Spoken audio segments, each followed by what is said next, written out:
Chronique dans vos poches ce matin. Tiens, vous avez peut-être des enfants qui sont rendus là, à cette étape de leur vie, où ils veulent s'acheter une première maison. Évidemment, c'est un investissement majeur et parfois, mais ça demande aussi l'aide de l'entourage. Comment on s'y prend?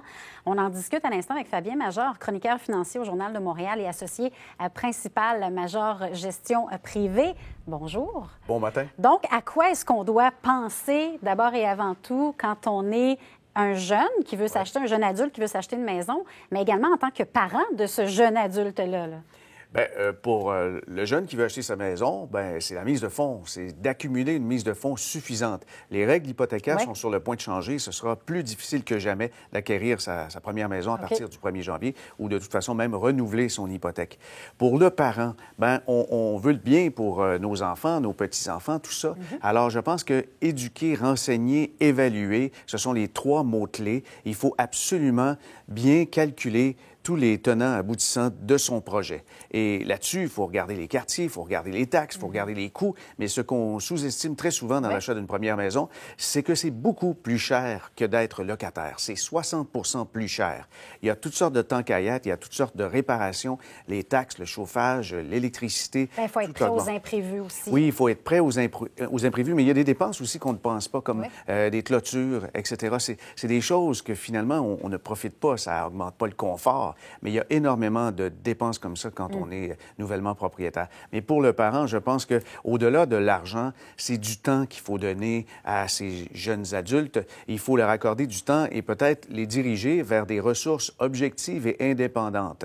Là-dessus, je veux parler de conseillers de confiance qui ne sont pas là pour vendre des trucs ou mettre une pression supplémentaire pour acquérir une hypothèque ou tel produit financier. Là. Il faut vraiment les conseiller et s'asseoir et valider si le projet est faisable. Ensuite... Oui, parce qu'à tout prix, des fois, c'est peut-être pas la bonne chose non plus. Non. Des fois, c'est mieux d'attendre et puis de réfléchir et aussi d'observer peut-être des changements dans le marché. Là. Si on s'est fixé un objectif et on a calculé et tout fonctionne à ce moment-là, moi, je suggère vraiment aux jeunes familles une marge de sécurité quant à l'échéance de l'hypothèque.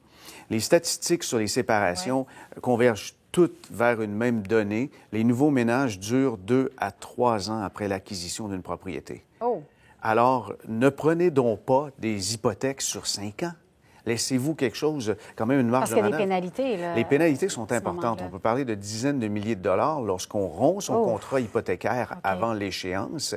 Et est-ce qu'on va se prémunir d'une hausse de taux faramineuse spectaculaire en gelant tout ça pour 5 ans? Je ne pense pas. Ça peut monter un petit peu, mais il n'y aura pas de hausse dramatique. Il ne faut pas jouer au bonhomme 7 heures avec ça. Là. OK. Puis en tant que parent, il faut en faire, mais pas trop non plus, parce qu'on a tendance à surprotéger les enfants de plus en plus, mais il faut qu'ils soient responsables. Il ne faut pas y aller jusqu'à se nuire. Et dans la chronique la semaine dernière, dans le Journal de Montréal, je prenais le cas de Luc, un lecteur qui nous exposait sa situation. Et lui n'avait pas de liquidité pour aider ses filles et était prêt à retirer de l'argent de ses REER.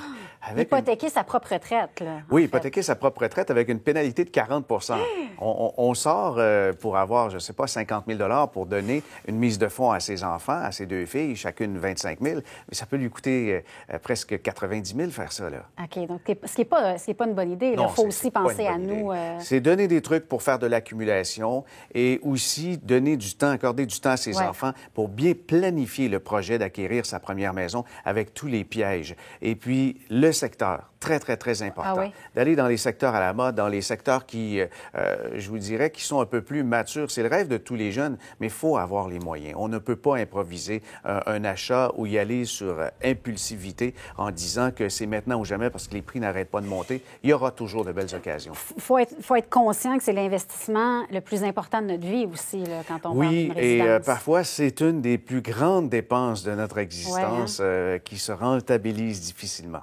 Et qui amène bien du stress. Donc, essayons d'être préparés le plus possible et de les encadrer du mieux qu'on peut. Merci beaucoup, Fabien Major, d'avoir été avec nous ce matin.